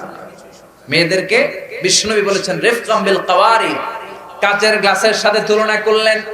কাচের গ্লাস আস্তে ধরতে হয়, কাচের গ্লাস আস্তে রাখতে হয়। সাবান দিয়ে কাচের গ্লাস ধোয়ার সময় যত্নের সাথে ধোয়া লাগে, জোরে ধুইতে গেলে ভেঙে যাওয়ার সম্ভাবনা আছে না নাই? কাচের গ্লাস যদি আপনি জোরে রাখেন, জোরে উঠান কি হবে? এজন্য বিশ্বনবী বললেন ফাস্তাউসু বিন নিসাই খায়রা, নারীদের সাথে কড়াকড়ি করো না, নারীদের সাথে কোমল আচরণ করো। কাচের গ্লাস আস্তে ধরতে হয়, আস্তে রাখতে হয়। টাওয়াল দিয়ে টিস্যু দিয়ে কাচের গ্লাস যত পলিশ করবেন মালিশ করবেন ততই চকচক করবে, ঠিক কি না? এজন্য নারীদের সাথে খুব কোমল আচরণ করতে হবে, নরম আচরণ করতে হবে, তাহলে তাদের মধ্যে ইসলামের ব্যাপারে আগ্রহ ঢুকায় দিবে কে? আবার রব্বুল আলামিন বললেন পুরুষরা হচ্ছে নারীদের পোশাক, নারীরা পুরুষদের পোশাক, স্বামী হলো স্ত্রীর পোশাক, আবার স্ত্রী হলো স্বামীদের পোশাক। কার কথা? জোরে বলেন। হুন্না লিবাসুল লাকুম ওয়া আনতুম লিবাসুল লাহুন্না। স্বামীরা হলো স্ত্রীদের জন্য পোশাক, স্ত্রীরা হলো পৃথিবীর সব স্বামীদের জন্য পোশাক। সুবহানাল্লাহ। পোশাকের কাজ কি? আমাদের লজ্জাস্থান ঢেকে রেখে, ঢেকে রেখে আমাদের ঈমানকে বাঁচায়, ঠিক কি না? তেমনি স্বামী তার স্ত্রীর ঈমান বাঁচায়, স্ত্রী তার স্বামীর ঈমান বাঁচায়। বিয়ের ব্যবস্থা যদি আল্লাহ না করতেন, স্বামী স্ত্রীর এই সম্পর্কের বিধান যদি আল্লাহ দুনিয়ার বুকে জারি না করতেন, আমরা জিনা করতে সবাই বাধ্য হয়ে যেতাম, ঠিক কি না? এজন্য আল্লাহ বললেন হুন্না লিবাসুল লাকুম ওয়া আনতুম লিবাসুল লাহুন্না। পুরুষরা নারীদের পোশাক, নারীরা পুরুষদের পোশাক। পোশাক যেমনি তোমাদের লজ্জাস্থান হেফাজত করে, তোমাদের ঈমান বাঁচায়, তেমনি স্বামী তার বিবির ঈমান বাঁচায়, বিবি তার স্বামীর ঈমান বাঁচায়, ঠিক কি না? আবার পোশাকের আরেক কাজ হলো প্রশান্তি। শীতকালে মোটা পোশাক পরলে একটা আরাম আছে না নাই? গরমকালে পাতলা সুতির পোশাক পরলে আরাম আছে না নাই? তেমনি স্বামী যখন স্ত্রীর স্পর্শ পায়, স্বামীর অন্তরটারে প্রশান্ত করে দেয় কে? তোমার হাত পাখারে বাতাসে প্রাণ জুড়িয়ে আসে, কিছু সময় আরো বেশি থাকো আমার পাশে, থাকো আমার পাশে, ঠিক কি না? স্বামী স্ত্রীর সংস্পর্শ পেলে অন্তর ঠান্ডা হয়ে যায়, স্ত্রী যখন স্বামীর সংস্পর্শ পায় স্ত্রীর অন্তরটারও ঠান্ডা করে দেয় কে? বাংলার জমিনে প্রতিটা ঘরে একটা সময় এই দৃষ্টান্তই ছিল। স্বামী যখন সারাদিন কাজ করে ঘরে আসতো, বিবি খাবার দিত আর সাথে সাথে হাত পাখার বাতাস আসরা নাই। এখন এই আহ্লাদ নাই, সোহাগ নাই, ভালোবাসা নাই। এখন আছে শুধু মারামারি, কিলাকিলি, জি বাংলা, স্টার জলসা, কিরণমালা, স্টার জলসা, হায়ারে জি বাংলা, নষ্ট করলো আমার সোনার বাংলা।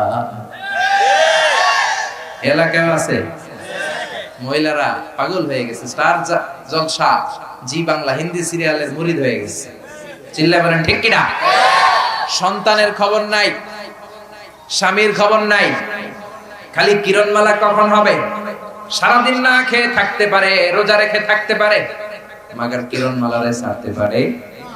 একটা ক্ষুধার্ত বাঘ 1 মাস পর হরিণের গোশত পাইছে, 1 মাস রোজা রাখছে একটা বাঘ, 1 মাস পরে হরিণের গোশত খাচ্ছে, কেমন ছিঁড়ে কুড়ে খাবে বাঘটা। ওই বাঘটারে বুঝ দিলে ওই বাঘের সামনে থেকে হরিণের গোশত ছিনিয়ে নেওয়া সম্ভব, কিন্তু কিরণমালা দেখতেছে এরকম মহিলার হাত থেকে টিভির রিমোট কন্ট্রোল ছিনিয়ে নেওয়া সম্ভব না। চিল্লায় বলেন ঠিক কিনা? এজন্য আল্লাহ বললেন, গোলাম স্বামী স্ত্রীর জন্য পোশাক, স্ত্রী স্বামীর জন্য পোশাক।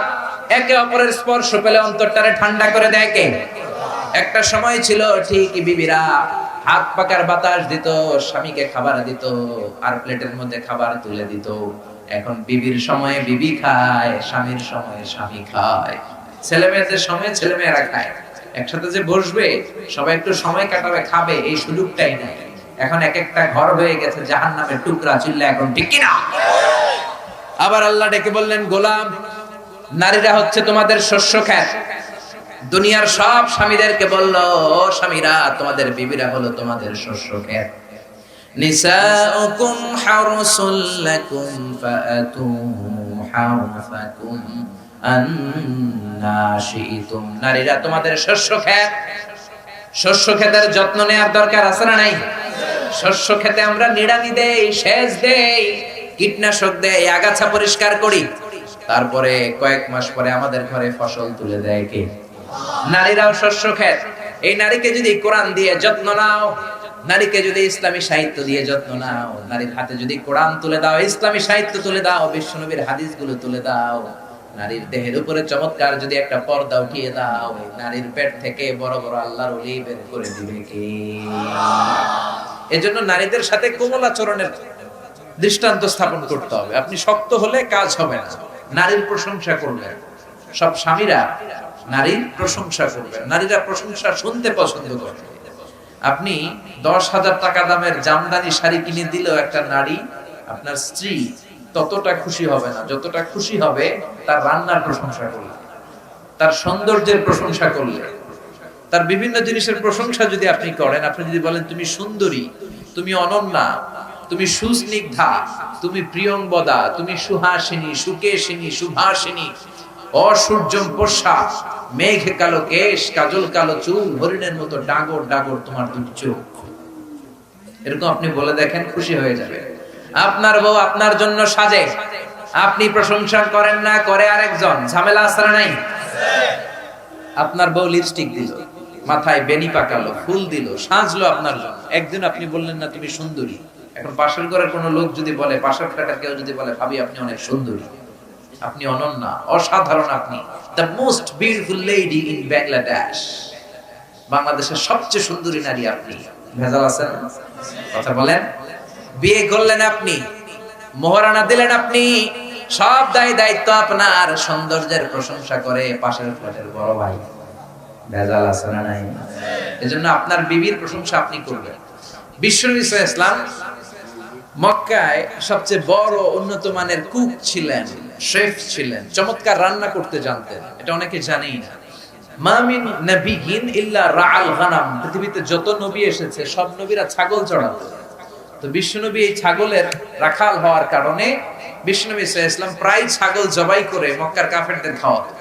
সুবহানাল্লাহ পড়ে। সুবহানাল্লাহ। এই কাফেরদের খাওয়াতে দাওয়াতি টার্গেটের অংশ হিসেবে 5 জন 7 জন করে দাওয়াতি টার্গেটের অংশ করে একটা খাসি জবাই করে 7 জনের খাওয়াতো।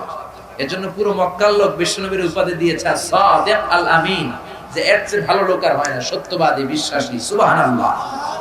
বিশ্বনবীর চাইতে শ্রেষ্ঠ রান্না কেউ জানতো না পৃথিবীর বুকে।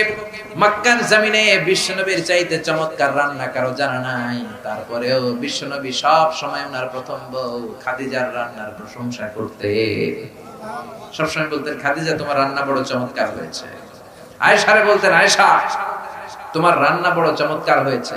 এজন্য স্ত্রীর সৌন্দর্যের প্রশংসা করতে রাজি আছেন? রান্নার প্রশংসা করতে রাজি আছেন? রান্নার প্রশংসা নিয়ে একটা ঘটনা শুনে, এক লোক ওয়াজের মধ্যে মোটিভেটেড হয়েছে যে আমার বিবিকে তো আমি আজীবন গালি দিলাম, যৌতুকের জন্য কিলাইলাম, একদিনও সৌন্দর্যের প্রশংসা করলাম না, রান্নারও প্রশংসা করলাম না। তো আজকে মাহফিল যেহেতু শুনেছি, বাড়িতে যেই বিবির রান্নার প্রশংসা করব। রাত বাজে 12টা। বাড়িতে যাওয়ার পরে স্ত্রী দরজা খুলে দিয়েছে। দরজা খোলার পরেই স্বামী সালাম দিতে শুরু করেছে, আসসালামু আলাইকুম। বিবি কই, কি রে, ঘটনা কি? আজীবন আইসাই আমার কিলান শুরু করে, আজকে কোন দিক দিয়ে সূর্য উঠছে, ঘটনা কি? অবস্থা তো বেশি সুবিধার না। বিবি ভয়ে ভয়ে কয়, ওয়ালাইকুম আসসালাম। সালাম দিলা কেন? কয় না দিছি, দিতে হবে, দেওয়া উচিত। তো বিবি কয়, ঘটনার সুবিধার না, গভীর পর্যবেক্ষণে রাখতে হবে, ঠিক কিনা? বাংলাদেশের নির্বাচন যখন শুরু হয়, ইউরোপ আমেরিকা বাংলাদেশে কি করে? গভীর পর্যবেক্ষণে রাখে। তো বিবি কয়, গভীর পর্যবেক্ষণে রাখবো, দেখি। তো এসেছে, রাতের খাবার ডাইনিং টেবিলে দিয়েছে, খাচ্ছে। তো খায় আর মিটি মিটি হাসে, স্বামী খায় আর মিটি মিটি হাসে। তো বিবি বলে, আয় রাত বাজে 12টা, মাহফিল শুনে আসছো, ভালো কথা, তো মিটি মিটি হাসো কেন? স্বামী বলে, মিটি মিটি হাসি এর কারণ তোমার রান্নাটা আজকে এত মজা হয়েছে না, জীবনে এত মজার রান্না খাই নাই। কারণ ওই যে হুজুরে বলছে রান্নার প্রশংসা করতে হবে, সৌন্দর্যের প্রশংসা করতে হবে, কাজের প্রশংসা করে দিতে হবে স্ত্রীর সামনে।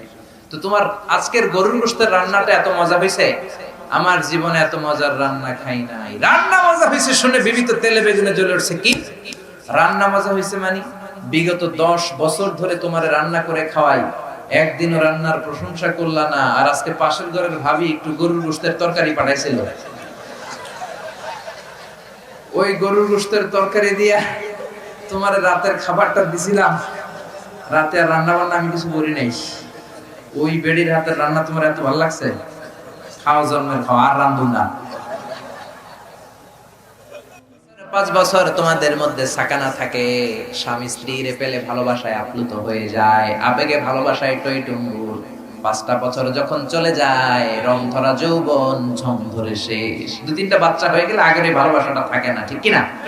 তখন থাকে মাওয়াদ্দা, এই যে সম্পর্ক, দায়ভার, দায়িত্ববোধ থেকে ভালোবাসাটা থাকে, সেটাও চলে যায় যখন ছেলে মেয়েগুলো বড় হয়ে যায়, নিজেদের দেহের মধ্যে রোগগুলো বাসা বাঁধে, কালো চুলগুলো সাদা হয়ে যায়। এই যে দাড়ি পাকা মুরব্বীরা বসে আছে, তারাও একদিন তোমাদের মতো তাগড়া যুবক ছিল, ঠিক কিনা? তারাও যুবক ছিল। ওনারা যখন রাস্তা দিয়ে দৌড় দিত, লোকজন তাকিয়ে থাকতো। একটা সুদর্শন মানুষ ছিল, চমৎকার একজন মানুষ ছিল। এজন্য তোমাদের চুলগুলো একটা সময় কালো থেকে সাদা বানায় দিবে কে? আল্লাহ আমাদের সবাইকে কথাগুলো বোঝার ও আমল করার তৌফিক দান করুক, আমরা পড়ি আমিন। আল্লাহ আমাদের কবুল করুক। ইয়া রাব্বি লাকাল হামদু কামা ইয়ানবাগি লিজালালি ওয়াজহিকা ওয়া আযীমি সুলতানিক। লাকাল হামদু বিল ঈমান, লাকাল হামদু বিল ইসলাম, লাকাল হামদু বিল কুরআন। রব্বানা যালামনা আনফুসানা ওয়া ইল্লাম তাগফির লানা ওয়া তারহামনা লানাকুনান্না মিনাল খাসিরিন। মাবুদ, আমরা সবাই গুনাহগার, গুনাহমুদের বেশুমার। 2 দিন ব্যাপী তাফসীর প্রোগ্রামের প্রথম রজনীতে কোরআন সুন্নাহর আলোকে কথা শুনে তোমার শাহী দরবারে ভিক্ষুকের মতো হাত তুললাম। আমাদের হাত দুইখানা কবুল আর মঞ্জুর করে দাও। আমাদের জিন্দেগীর সব গুনাহ খাতা তুমি মাফ করে দাও। মাহফিলের প্যান্ডেলে ঢোকার সময় ফেরেশতা দিয়ে যেমনি গুনার বোঝা কাঁধ থেকে নামিয়ে রেখেছো, মাহফিল থেকে ফিরে যাওয়ার সময় ওই গুনার বোঝা কাঁধে তুলে দিও না। আমাদের আব্বা আম্মা, দাদা দাদি, নানা নানি, আত্মীয় স্বজন সবাইকে তুমি মাফ করে দাও। আমাদের যত আত্মীয় স্বজন 3.5 হাত কবরের বাসিন্দা, প্রত্যেকের কবরটারে জান্নাতুল ফেরদাউসের বাগান বানিয়ে দাও। 5 ওয়াক্ত সালাত জামাতের সাথে আদায় করার তৌফিক দাও। প্রতিদিন ফজরের পরে কোরআন তেলাওয়াতের তৌফিক দাও। আব্বা আম্মার খেদমতের তৌফিক দাও। শিরক বেদাত থেকে যেন দূরে থাকতে পারি তৌফিক দাও।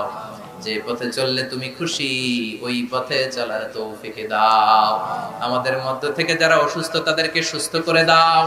স্বামী স্ত্রীর পারস্পরিক সম্পর্কের ব্যাপারে ইসলামের আলোকে আমরা শুনলাম রব্বুল আলামিন আমাদের দাম্পত্য জীবনটারে তুমি সুখময় করে দাও। শয়তানের ওয়াসওয়াসা থেকে আমাদেরকে বাঁচাও। জি বাংলা স্টার জলসা কিরণমালার মতো ভয়ঙ্কর এই শয়তানের হাতছানি থেকে আমাদের ফ্যামিলি গুলারে বাঁচাও। আমাদের ছেলে মেয়েগুলারে মানুষের মতো মানুষ করো। আমাদের স্ত্রীদেরকে তুমি জান্নাতি নারী হিসেবে কবুল করো।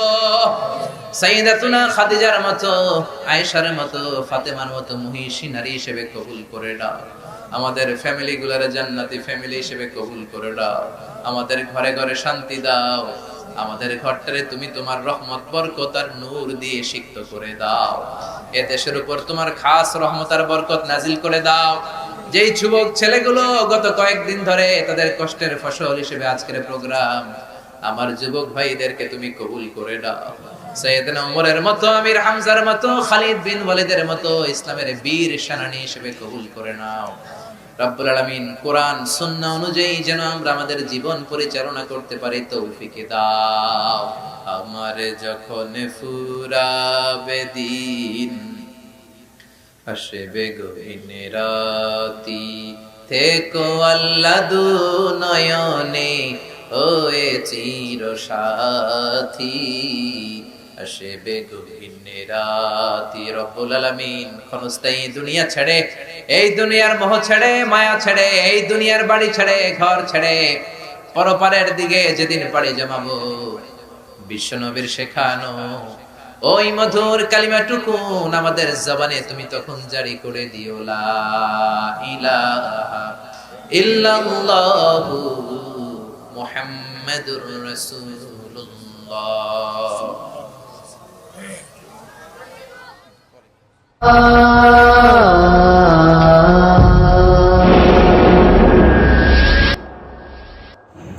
ইসলাম ইজ লাইফ, ইসলামী জীবন।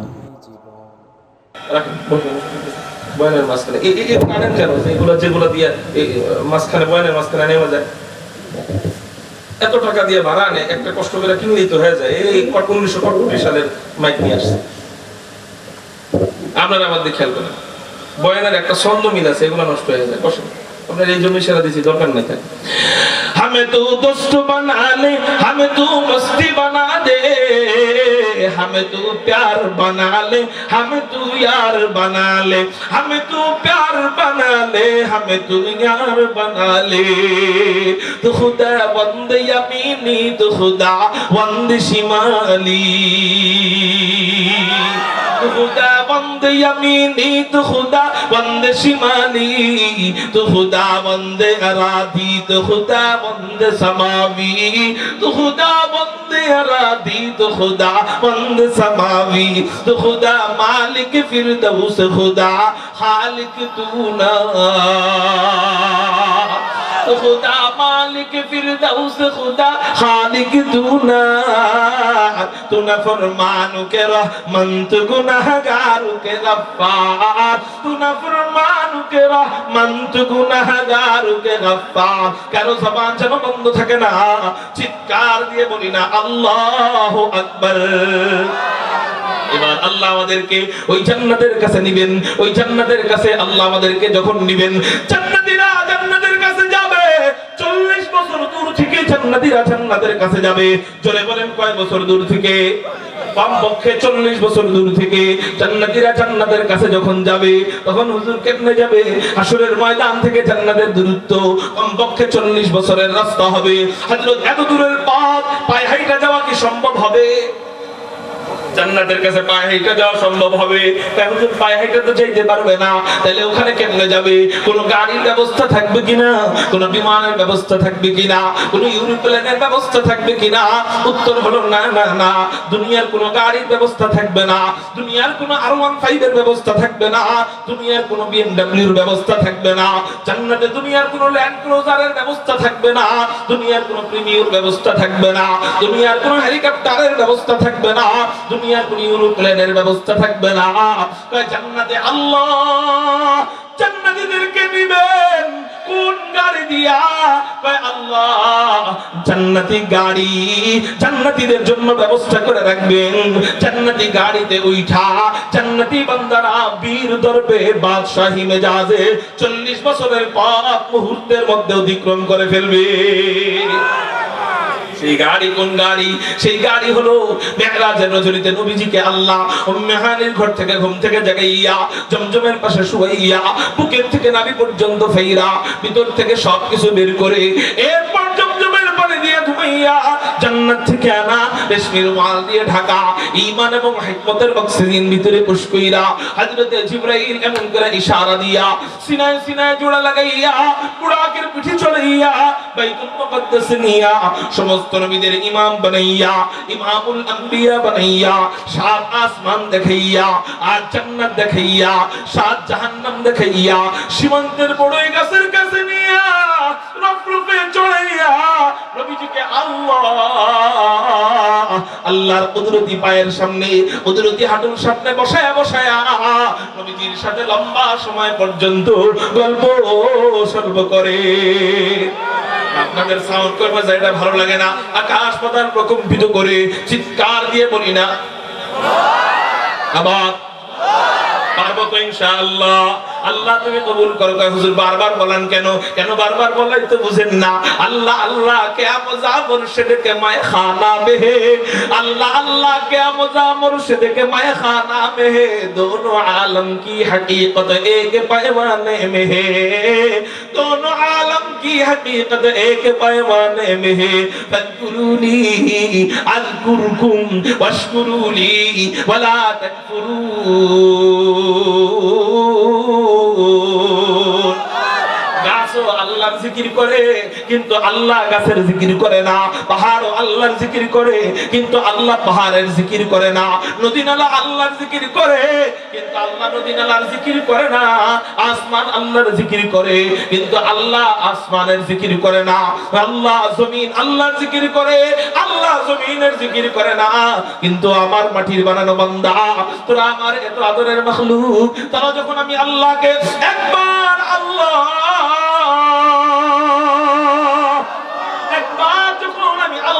আল্লাহ বলে ডাক দেস, আমি আল্লাহ এক মুহূর্ত দেরি করি না।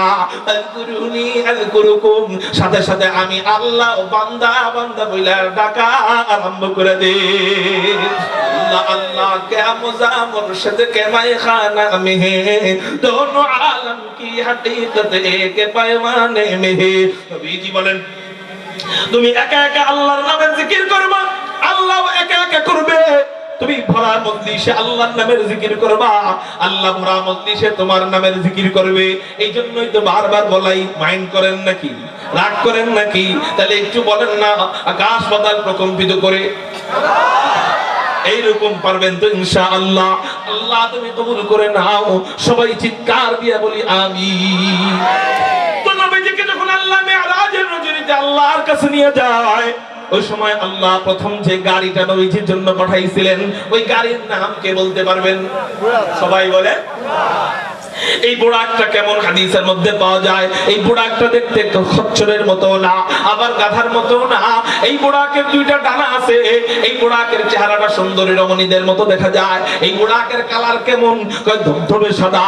এই বুড়াকের চলার গতি কেমন? নবীজি হাদিসের মধ্যে বলেন এই বুড়া চোখের দৃষ্টি যত দূর যায়, এই বুড়া একটা করে লাভ দেয়। এই বুড়া আল্লাহ নবীজির জন্য পাঠাইছেন।